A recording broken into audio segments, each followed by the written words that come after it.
So now we know about the future of Star Wars. We know what their plan is, and I'm going to go ahead and rip the Band-Aid off, guys, and let you know what it is. The sequel trilogy isn't going anywhere. We're about to get into the details.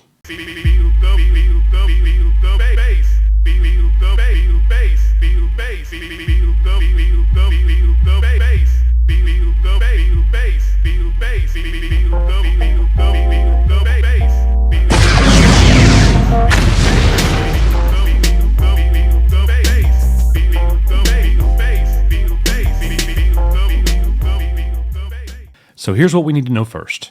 We know that Disney, Star Wars Disney, Lucasfilm has been failing. And Lucasfilm knows that, Disney knows that, and Bob Iger knows that. I want to thank WDW Pro for including us, me and Nick, in this breaking news. I really appreciate it. We know that the Galactic Star Cruiser and we know that Galaxy's Edge both heavily depend on the character of Rey. Rey Palpatine, Rey Skywalker, Rey from the sequel trilogy, Rey OP. Whatever you want to call her, she's the number one draw. So with that being said, she's not drawing anybody. So they've got to do something to reinvigorate that. Now they have a decision to make, and they made the decision. Bob Iger, according to the breaking news, had two choices. And he called the experts in. And he wanted to know, should we retcon, use the world between worlds, retcon, should we go back and redo this whole thing? Or should we proceed with Rey Skywalker and do a movie or whatever with her? Now, we knew a month ago, maybe 6 weeks ago, Daisy Ridley actually visited Lucasfilm for a meal, lunch. Seeing old friends, she said, nothing to it. And she's recently talked about in an interview with Variety and The Hollywood Reporter about how she would love to see the character of Rey come back. But she doesn't know what the plans are. So now we know. What the majority of us wanted to see was the retcon, was actually giving us Star Wars that had Luke, Han, and Leia on screen together. You know, I am not against Daisy Ridley at all, but the sequel trilogy puts a very bad taste in my mouth, and that's not the Star Wars that I want to watch or spend any time with. That being said, to retcon the sequel trilogy, the experts told Bob Iger it would cost too much money. They would have to revamp the Galactic Star Cruiser, they would have to revamp Galaxy's Edge, and it's just too much money to do all of that, according to the breaking news. So what are they going to do instead? Bob Iger put out some feelers. He wanted to know what characters in the Star Wars universe that the fans like the most.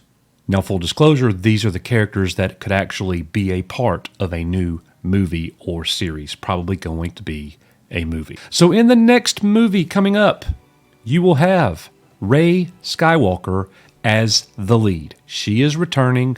This is post-sequel trilogy. And along with her is a group of 4 other characters. R2-D2, Chewbacca, an undisclosed character from the Mandalorian universe, probably going to be a Mandalorian.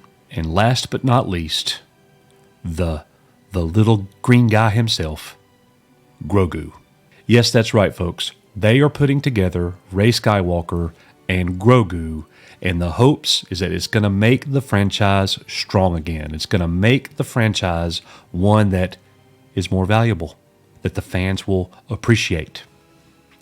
Is it a good gamble? Yeah. If you're not going to retcon the sequel trilogy, which is what the majority of fans wanted, then this is a pretty decent move. Does it churn my stomach knowing that we're going to continue on the story that we got from the sequel trilogy? Yes. Am I extremely disappointed that they actually put the decision on the table and didn't use it? Yes. It's the clear path to victory, and they didn't choose it. Retconning the sequels. That being said, as much as it pains me to say this, It really does. I'm not just using those words. It pains me to say this. The movie could actually be good. It could be. Do I think that it will be? Not really. Do I think it has really high odds to be a great movie? No. Is it going to be the kind of Star Wars movie that I would be dying to go see in the theater? No. Because it brings back the horrible memories that we just had a couple years ago. But with all that being said, depends on who's writing the story. At least Chewbacca's there. At least R2's there. And Grogu. Now, how are they going to explain Grogu's disappearance? Is he going to be world between worlded? Does that make sense? Or is he going to be like jettisoned in the unknown region? We know that the unknown region is a big part of the upcoming Ahsoka show and the Skeleton Crew show. That is where the setting is taking place. So it makes sense to me that that's where Grogu will be following the death of Din Djarin. I don't know, guys. Again, I want to thank WDW Pro, Lauren Connors, and Valliant Renegade, including us in this. You guys are awesome. Go and support those channels. Go look at WDW Pro's video that just dropped today at 2:30 Central Standard Time. And Valliant Renegade has a live stream that is happening talking about all of these things breaking out. And we are very honored to bring you this information as well. Let me know what you think in the comments. Is it a sad day for Star Wars? Is it a good day for Star Wars? I want to know what you're thinking. And until next time, guys, we are, you are, Echo Base Network. May the Force be with you. Catch you on the next one.